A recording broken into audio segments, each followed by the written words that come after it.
అందరూ ఎలా ఉన్నారు? బాగున్నారా? మళ్ళీ మీ అందరి కోసం ఇంకో మంచి కథతో మీ ముందుకు వచ్చేసాను.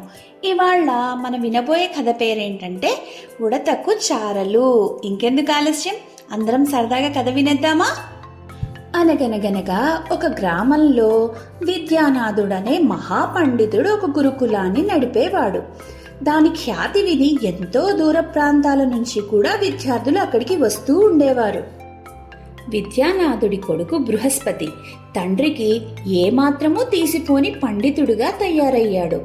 త్వరలో తన స్థానం తన కొడుక్కి ఇయ్యాలని నిశ్చయించి విద్యానాథుడు, నాయనా, నీకు విద్య పూర్తిగా అబ్బింది, ఇక లోకజ్ఞానం కావాలి. లోకం పోకడ మనుష్యులు జీవించే పద్ధతి తెలుసుకుంటే గాని నీ జ్ఞానాన్ని విద్యార్థులకు ఉపయోగపడేలా చెయ్యలేవు. అందుచేత కొంతకాలం దేశాటన చేసి అవసరమైన లౌకిక జ్ఞానం సంపాదించి తిరిగిరా అన్నాడు. వెంటనే బృహస్పతి గ్రామాల వెంట తిరిగి ప్రజల వాస్తవ జీవితాన్ని శ్రద్ధగా పరిశీలించుతూ పుస్తకాలలో చెప్పని ఎన్నో విషయాలు తెలుసుకోసాగాడు. కొన్ని చోట్ల అతనికి ఆశ్చర్యకరమైన సంఘటనలు కూడా ఎదురయ్యాయి. ఒక గ్రామంలో కొందరు కండలు తిరిగిన వస్తాదులు ఒక బలహీనుడికి పాదపూజ చేస్తూ మహాబలుడికి జయము జయము అని నినాదాలు చెయ్యటం బృహస్పతి గమనించాడు. అతను ఆ విడ్డూరానికి కారణం ఏమని విచారిస్తే అతనికి ఈ కింది విషయం తెలిసింది. ఒకప్పుడు ఆ గ్రామంలో మహాబలుడనేవాడు ఉండి ఆ గ్రామాన్ని అనేక సార్లు విపత్తుల నుండి కాపాడాడు. చుట్టుపక్కల అరణ్యాల నుంచి క్రూరమృగాలు వచ్చి గ్రామం మీద పడితే వాటిని ఒంటిరిగా ఎదిరించి చంపాడు. ఒక్కసారి దుర్ముఖుడనే రాక్షసుడు ఆ గ్రామాన్నే కాక చుట్టుప్రక్కల గ్రామాలను కూడా పీడించడం మొదలు పెడితే మహాబలుడు మహాకాళికి పూజలు చేసి దుర్ముఖుడిని ఎదుర్కొని ఘోర యుద్ధం చేసి చివరకు వాణ్ణి చంపాడట. అటు తర్వాత ఆ ప్రాంతాల అనేక గ్రామాల వారికి మహాబలుడంటే అమితమైన అభిమానం ఏర్పడింది. ముఖ్యంగా బలశాలులకు అతను ఆరాధనా దైవం అయ్యాడు. వాళ్ళు దుర్ముఖుడు మరణించిన రోజు పర్వదినంగా భావించి ఆ రోజు మహాబలుడికి పాదపూజ చేస్తూ వచ్చారు. మహాబలుడు పోయాడు. కొన్ని వందల సంవత్సరాలు గడిచాయి. అయినా ఆ పర్వదినం రోజు మహాబలుడి సంతతివాడికి పాదపూజ జరుగుతూనే ఉన్నది. పూర్వీకుల గొప్పతనాన్ని బట్టి మనుమలను ఆరాధించడం బృహస్పతి ఇంకా అనేక సందర్భాల్లో చూడటం జరిగింది. అయితే అందుకు విరుద్ధమైన సంఘటన కూడా అతనికి మరో గ్రామంలో ఎదురయ్యింది. అతను ఆ ఊరి పెద్ద వితంతుడి ఇంట్లో బస చేశాడు. విద్యానాథుడి కీర్తి దేశమంతటా వ్యాపించి ఉండటం చేత ఆయన కొడుకైన బృహస్పతికి వెళ్ళిన చోటల్లా గౌరవం దక్కింది. అలాగే వితంతుడు బృహస్పతితో, మహాశయ, ఈరోజు మా గ్రామానికి ఆస్థాన కవిని ఎన్నుకుంటున్నాం. తమ వంటి పండితుల సమక్షంలో ఆ ఎన్నిక జరిగిందంటే మా గ్రామస్తులందరికీ ఎంతో తృప్తి. తమరు కూడా అక్కడికి రావాలి అంటూ ఆహ్వానించాడు. బృహస్పతి అందుకు సరేనని ఆయనతో బయలుదేరి వెళ్ళాడు. ఆస్థాన కవి పదవి కోసం 6 వచ్చారు. అందులో ఇద్దరు ఆసుగా కవిత్వం చెప్పగల వాళ్ళు. అందులో ఒకడు తాను రచించిన 3 కావ్యాలను వెంట తెచ్చాడు.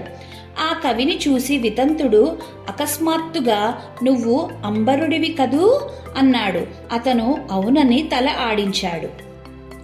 అంబరుడైతే ఆస్థాన కవి పదవికి కనీసం 5 కావ్యాలైనా రాసి ఉండాలి అని వితంతుడు రెండో ఆసువ కవిని ఆస్థాన కవిగా నిర్ణయించాడు. బృహస్పతి ఈ వింత ఎన్నికకు ఆశ్చర్యపడి, అయ్యా, అంబరుడు అతని పేరా? అతను చేసిన తప్పేమిటి అని వితంతుణ్ణి అడిగాడు. అతను తెలుసుకున్నది ఇది: అంబరుడు అన్నది మనిషి పేరు కాదు, జాతి పేరు. తాము ఆకాశం నుంచి ఊడిపడ్డామని ఈ జాతి వాళ్ళు ఒకప్పుడు ఆ పేరు పెట్టుకున్నారు. చదువుకునే అర్హత తమకే ఉన్నదని, మిగిలిన వారంతా కాయా కష్టం చేసి బతకాలని వాళ్ళు అన్నారు. వాళ్ళు రాజుల ప్రాపకం సంపాదించి తమ జాతిని మిగిలిన జాతులన్నీ పూజించాలన్నారు. కొన్ని జాతులను అస్పృశ్యులుగా ప్రకటించారు. ప్రజలను నానా హింసలు పెట్టారు. కొంతకాలానికి రాజ్యంలో చాలా మార్పులు ఏర్పడ్డాయి. ప్రజలే ఏలికలయ్యారు.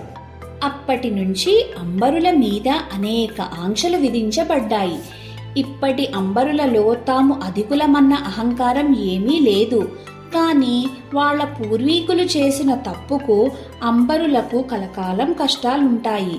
బృహస్పతి 1 సంవత్సరం పాటు దేశాటన చేసి లోకజ్ఞానం సంపాదించి ఇంటికి తిరిగి వెళ్ళి తన తండ్రి నడిపే గురుకులానికి తానే అధిపతి అయ్యాడు.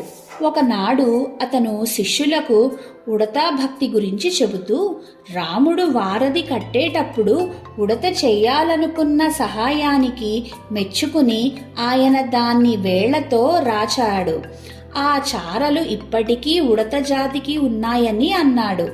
ఇందుకు ఒక శిష్యుడు అభ్యంతరం చెబుతూ, సహజ లక్షణాలు జాతికి సంక్రమిస్తాయి గాని కృత్రిమంగా ఏర్పడిన లక్షణాలు ఎలా సంక్రమిస్తాయి గురువుగారు అని అడిగాడు.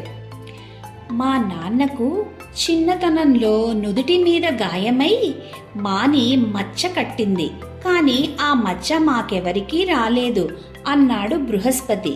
ఆ మాటకు నవ్వి, నేను చెప్పిన దానిలో నీతి అది కాదు. ఉడత చారలు పైకి కనిపిస్తున్నాయి, కానీ మానవ జాతులలో ఒక జాతి చేసిన మంచి గాని చెడు గాని ఆ జాతి మీద శాశ్వతంగా కనబడని ముద్ర వేస్తుంది అని తాను ప్రత్యక్షంగా చూసిన మహాబలుడి పాదపూజ గురించి, అంబరుడి కథ గురించి చెప్పాడు. పిల్లలు విన్నారా ఈ కథను? దీనిని బట్టి తెలుసుకోండి నీతి. పూర్వకాలంలో తమ జాతి వారి గొప్పతనాన్ని చెప్పుకుంటూ బతికే కంటే వర్తమాన పరిస్థితులు తెలుసుకుంటూ లోకజ్ఞానంతో తెలివిగా బ్రతకడమే ఉత్తమం. వచ్చే వారం మళ్ళీ ఇంకో మంచి కథతో కలుద్దాం.